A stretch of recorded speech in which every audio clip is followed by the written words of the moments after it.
The Friday Morning Rant contains adult humor, adult language, satire humor, and pretty much everything that isn't PC that's out there may be on here. So if you don't like that, then fuck off, Jack. You're at the wrong podcast. It's the Friday Morning Rant with Shane Halfyard. It is Friday, February 14th. Happy Valentine's Day, bitches! Oh yeah, that's romantic, eh? So, yeah, it's Valentine's Day. Well, what are you guys doing this year, huh? Anything special? Taking your loved one out?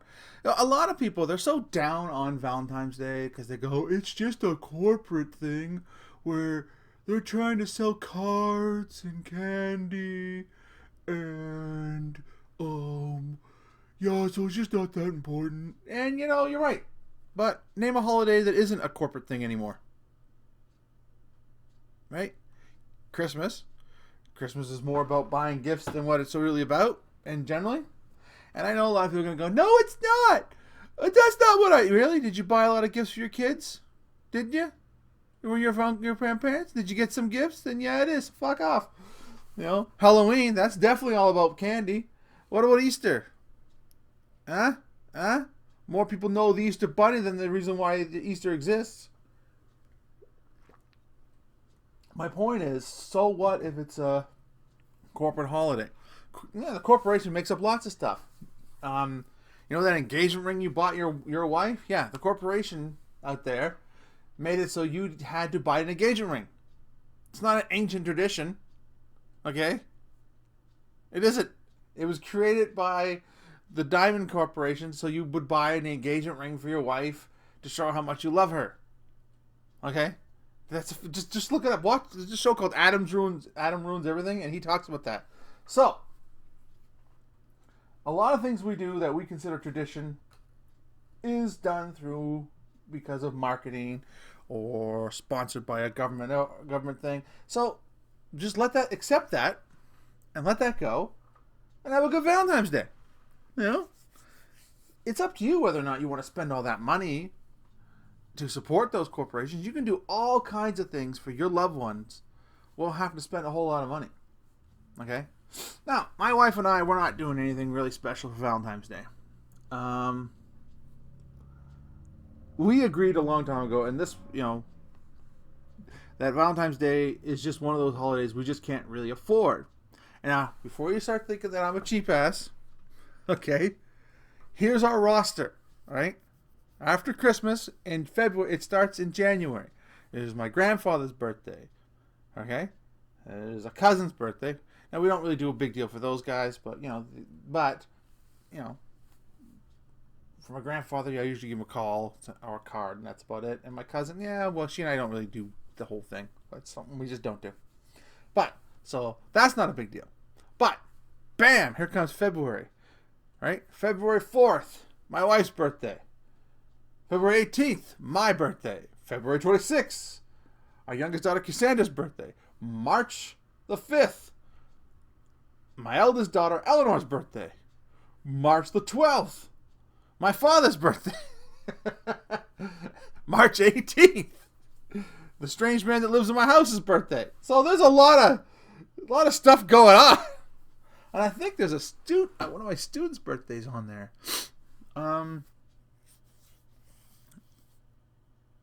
I can't remember if it's either Kiko or Gian, and maybe I'm just wrong. Maybe it's close to that area. I don't know. Let me know, buddy.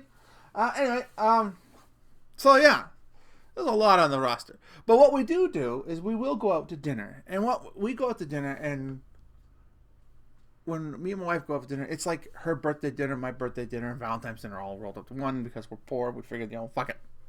But we won't go out on Valentine's Day. Okay, Valentine's, we don't go out.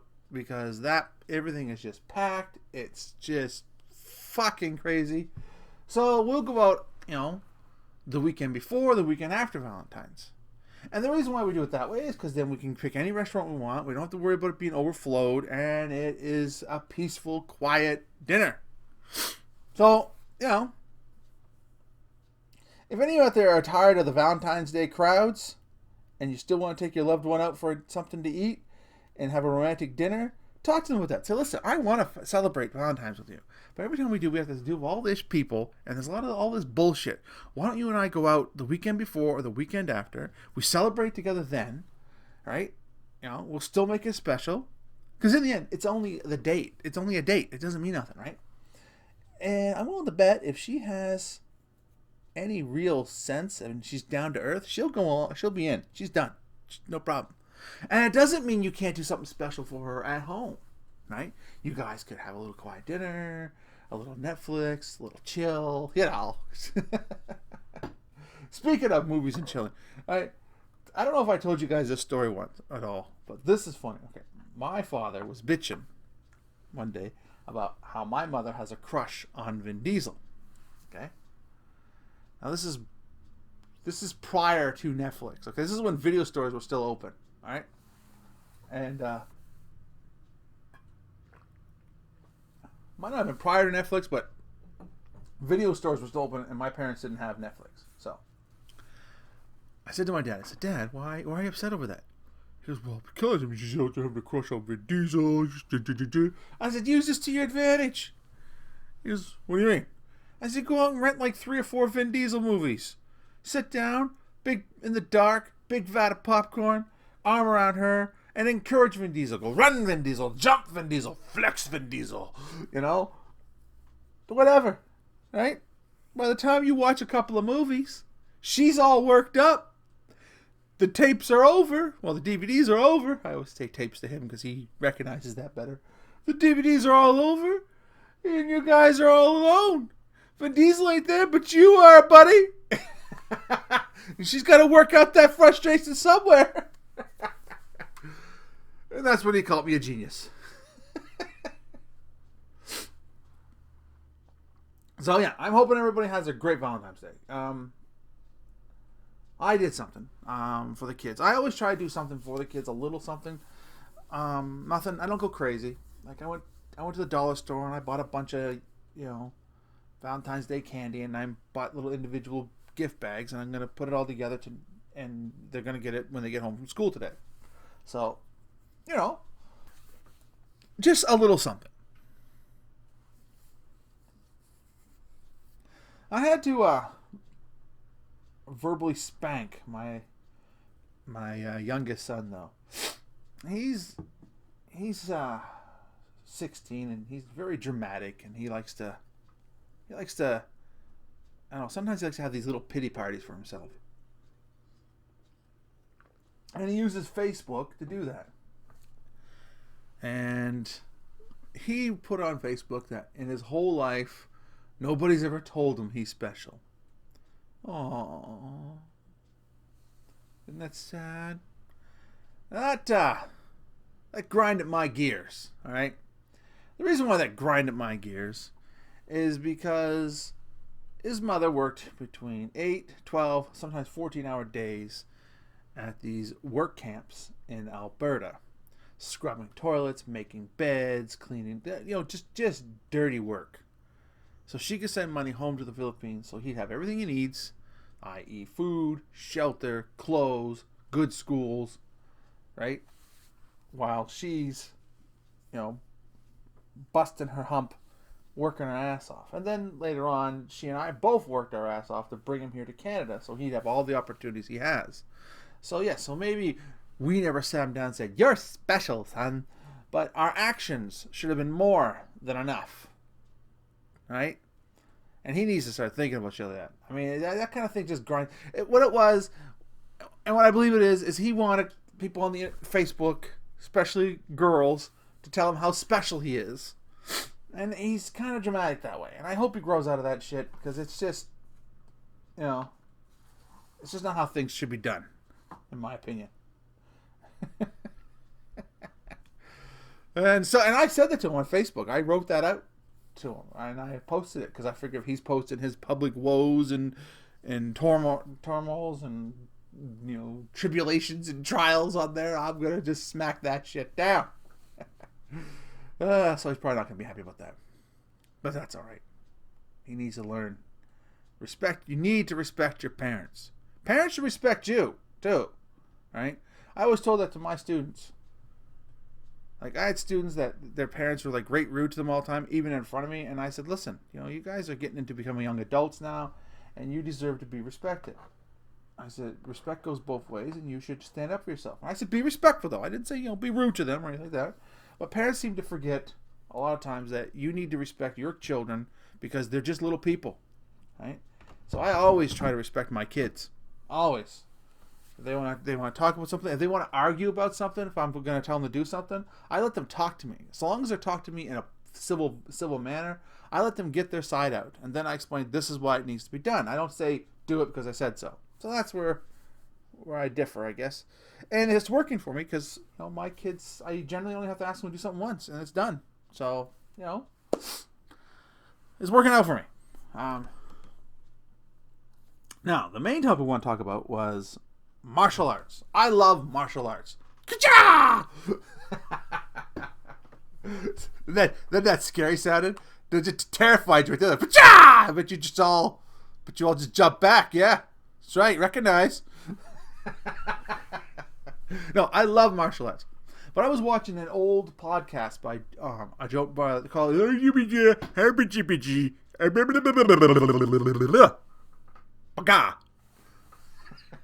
I swear to God I could talk. I was watching a podcast called The Joe Rogan Experience. Now, I love Joe Rogan, okay? I've loved him. I even, I knew about Joe Rogan before the world knew about Joe Rogan. And what I mean by that is I read his articles about him in martial arts magazines. I knew that he was a competitive in Taekwondo because I was a big, and still am a big, martial arts fan. And then when I watched him on news radio, and I was like, is that the guy from my martial arts magazine? So I loved Joe Rogan all my life. And then I found out he was a comedian, and I started watching his stuff on YouTube and wishing that he'd come to my hometown. But, even if he came to my hometown, I'd have to, hope to get a front row seat because I'm blind as a freaking bat. So, Joe, if you're ever in my area, hook me up with front row seats, okay? Because I'm blind, so I want to be able to see you, kinda. Well, I love Joe Rogan. Anyway, but he was talking about martial arts as a cult. That when he grew up in traditional martial arts, Taekwondo and other martial arts, he would see the people going, yes, sensei, and they would, all march in unison and things like that. Now, and he felt that was more of a cult type thing. And on that, I have to disagree with him. As much as I love his comedy, I love the way he commentaries on UFC. I love the Joe Rogan Experience. As much as I love and respect this man professionally and as a martial artist, I have to disagree with him on that because I've never had that experience like that. Yes, I would see people would say, yes, sensei, no sensei, yes, sifu, no sifu at the end of everything. I did, right, to my sifu. And to my Sambo teacher, I would call him sir. Okay? And I didn't feel that it was like a cult. And I know that people in a cult don't feel like it's in a cult. But I still felt respect from my masters. And I say masters. Okay? A lot of people now look at masters as a dirty word. But it used to mean teacher. Someone to respect. Right? And it wasn't a nasty thing like it is now. Right? You said this with pride. Right? Now, did I believe that they are masters of the martial arts? No, I don't believe anybody is a master of any martial art because I believe you're always... I don't think anyone's a master of anything, to be honest. I think you're always able to grow and improve. But he was my master. So was my sample teacher. He was my master. And I loved and respected them immensely. So, as time grew by, I had my students call me Sifu or Sir. Whichever was fine. Whichever they were comfortable with. And, my school wasn't run as disciplined as other schools. I will admit that. I have a weird sense of humor, and I would joke and play with my students as I was teaching them. I have never had a problem with that. But other schools, Other teachers want to have a near military-like form of discipline, and I don't have an issue with that.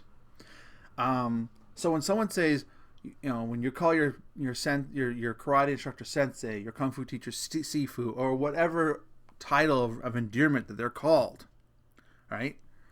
And the outside world now are starting to have a problem with that. Traditional martial arts are starting to get a real bad rep for this.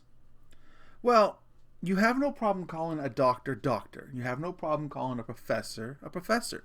You have no problem calling a general general, right? Like, these are all titles. These are all titles that they earned, okay? And I'm telling you, if you are in Kung Fu, if you are in BJJ, if you are in Judo, and you get your black belt and then you become a teacher, you have earned it, okay? It takes 4 to 6 years to get to that point, sometimes even a little longer. So it's like going to university, all right? And you're telling me you didn't earn that? Yeah, you did. Those people earned it. Okay, now, that was my experience with that. And then I've seen this other guy, he has a YouTube channel called Martial Arts Journey, and he is talking about the differences between traditional martial arts and fake martial arts. Because there's a lot of fake martial arts out there. I mean, Frank Dukes has been exposed as a fake, and he was one of my idols, right? But there's a lot of people call them like certain martial arts fake. Like, they're saying Aikido is fake. They're saying, all these forms of Kung Fu is fake. But those aren't fake martial arts. Those are traditional martial arts. Do they have a place in modern combat, i.e. MMA? No. You're right. They don't. But they're not fake. They're just, I guess, obsolete in that area. But when I was teaching Kung Fu and Sambo, I still taught the traditional forms.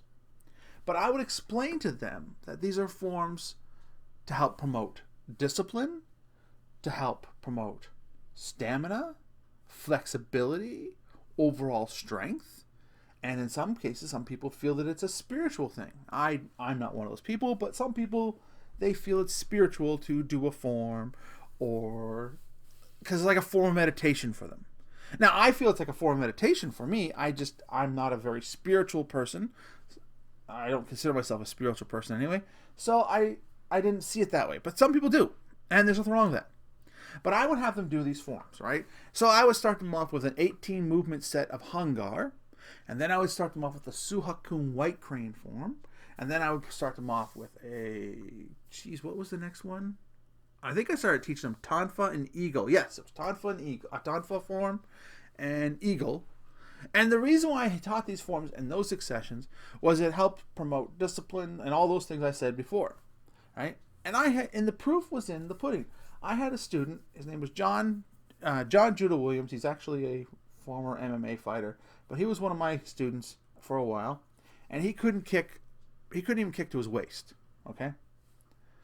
He couldn't do it. But because I had him do these forms on a regular basis, eventually he could kick to the head no problem. Just kabam, right? And that's part of it. That was part of it. He got stronger, he got more flexible, he got used to, I don't know how to explain this part better. I guess he got used to controlling his body. He got more comfortable with his body and the movements of his body.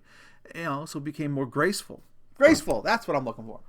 And he wasn't a very graceful person. Even at his most graceful moments, he was pretty clunky. But he was really good. He was a decent grappler, right? And Sambo was right up his alley in that aspect. And he became far more graceful than he was when he first came. And it's the same as I had another student. I won't say his name because he's still a student of mine, and he's training me now.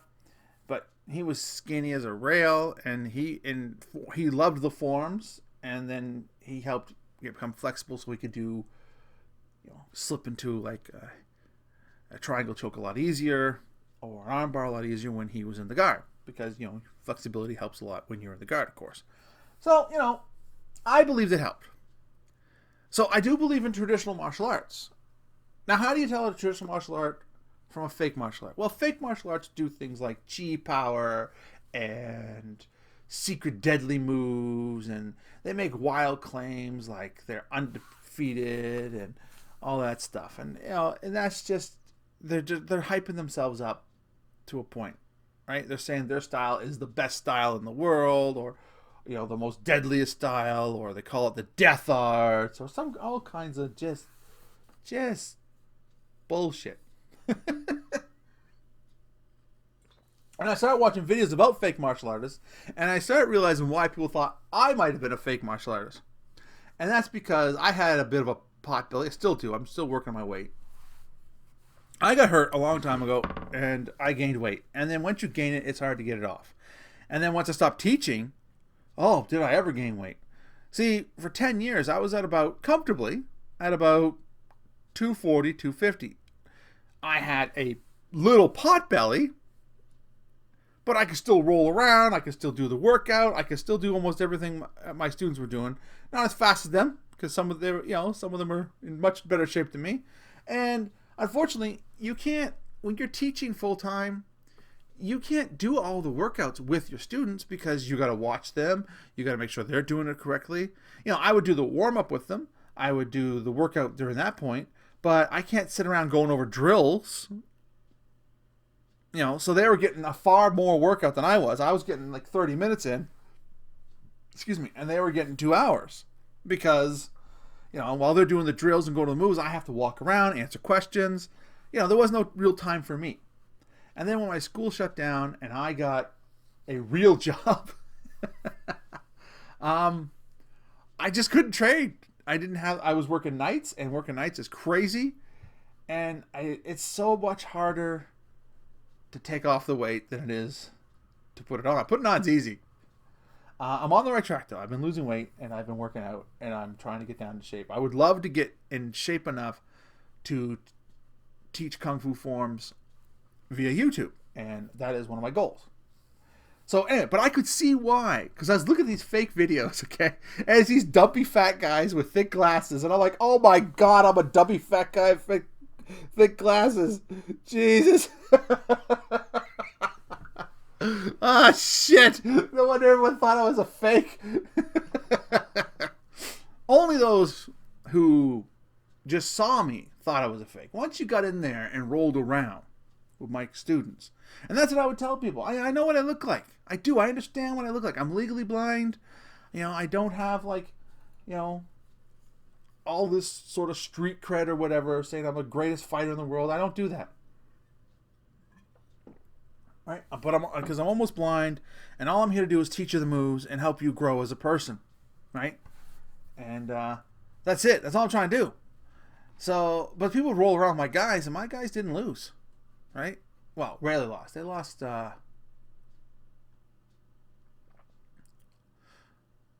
Well, and this. Let me paint it for you. I had a guy come in, and he was a martial artist and all that jazz, but he was like 36, rolling around with like 17-year-olds and one.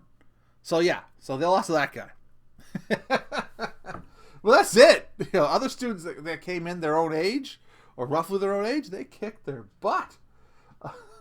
We had this one guy came in, and he was one of the most disrespectful martial artists out there. This is hilarious. He came in, his name is Lane Llewellyn, right? And he was claiming that he was going to fight an MMA fight, a local one around here. And it was legit. I looked into it later on. But he said the guy that he was going up against loves doing leg locks. And he knows that Sambo does leg locks, and he was hoping that I could teach him some counters. And I said I'd be happy to. I didn't charge him nothing. I said I'd be happy to. My hope was that if he won, that he would mention my school and thank the school for helping him out. That was my hope. That was my condition. And he said, okay, I can do that. Well, he was a second Dan in traditional jiu-jitsu, right? And he was already being mouthy. Like, he was, when I would leave the room, if I had to use the washroom, or if I wasn't there yet, he would badmouth me to my students, right? And that was a big mistake to some of them, because I had a couple of students that I helped them lose a dramatic amount of weight. Okay? And they felt that they owed me a lot. So he's like, the only reason why you guys are good at grappling is because you practice. It has nothing to do with Shane. He doesn't know what he's doing. And Joel, who lost over 100 pounds with me, turned to him and said, well, who do you think taught us the moves to practice? Who do you think taught us how to practice? Like what the fuck are you talking about? Like, he was really getting mad, right?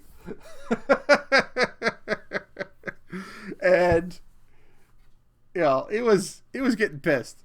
Right? And my students are overprotective about me about that area because they would hear people put me down due to, again, how thick my glasses is. I am legally blind. I am not the guy that's going to go into the UFC anytime soon, even if I was in great shape, because, you know, I'm almost blind. I'm not there for that. I'm there to teach and have fun. So then Lane wouldn't listen to me when I'm teaching him a move. But my student who would teach them the move, he'd listen to him. I'm like, my God, what an asshole. But I let it go because I'm that kind of guy that I can tolerate this kind of crap, because in the end I'm either going to prove him wrong or he's going to walk away from it, and either way it's fine. So then he starts mouthing how leg locks don't work and how he's pretty confident and blah blah blah.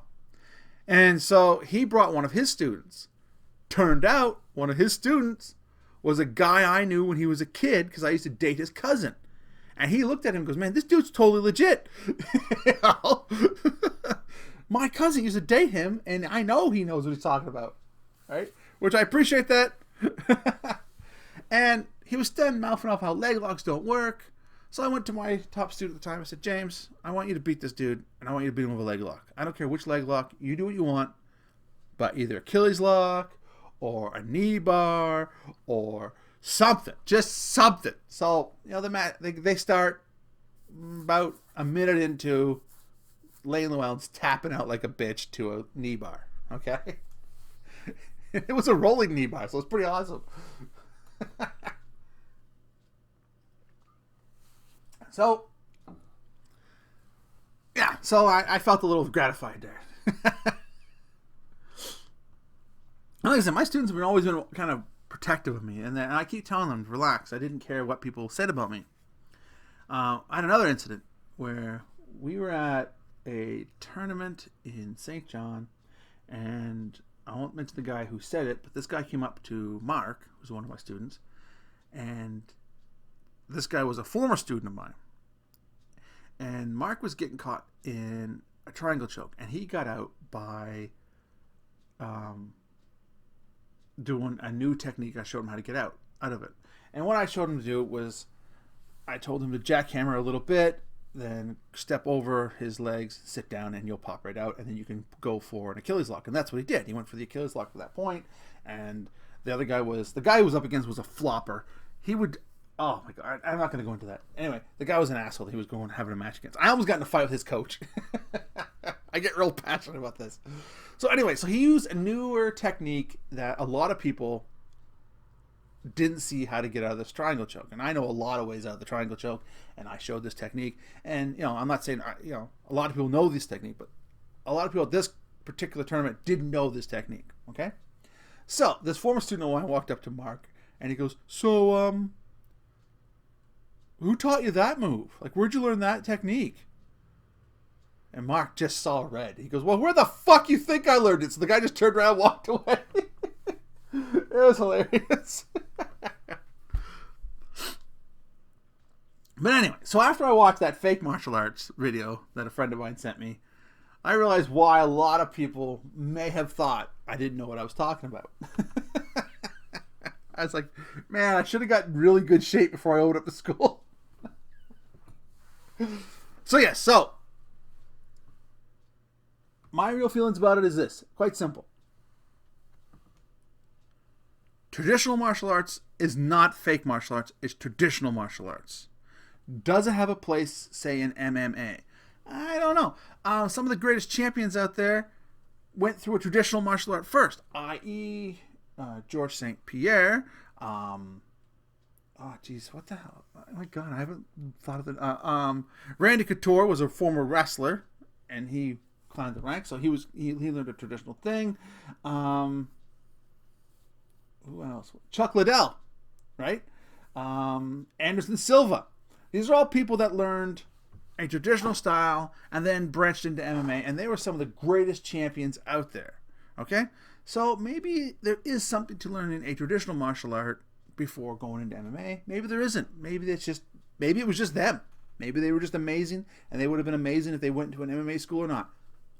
That's open for debate. But traditional martial arts is a great way to get in shape. It's a great way to promote self-discipline. It's a great way to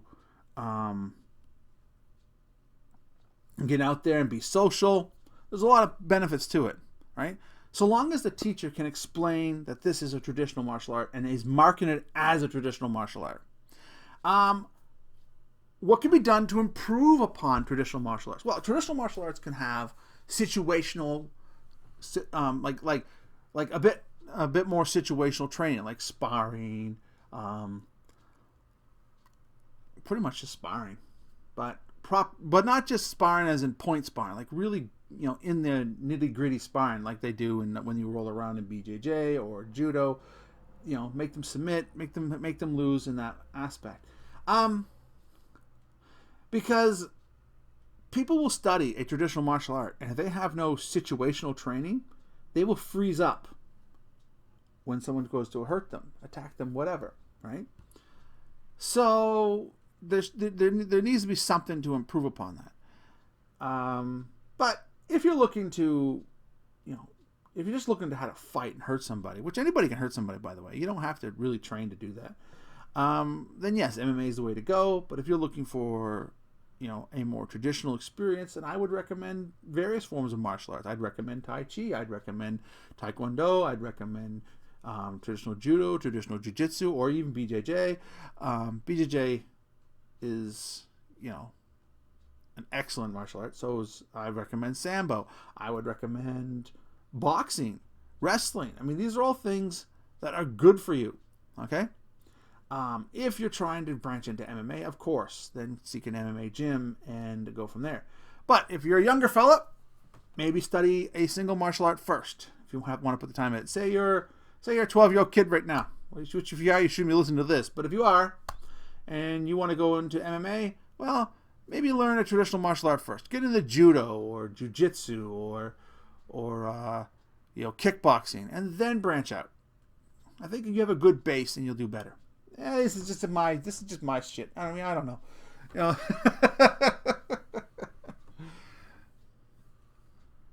But anyway, that's my thoughts on traditional martial arts versus modern martial arts versus fake martial arts, all right? There is a difference, okay?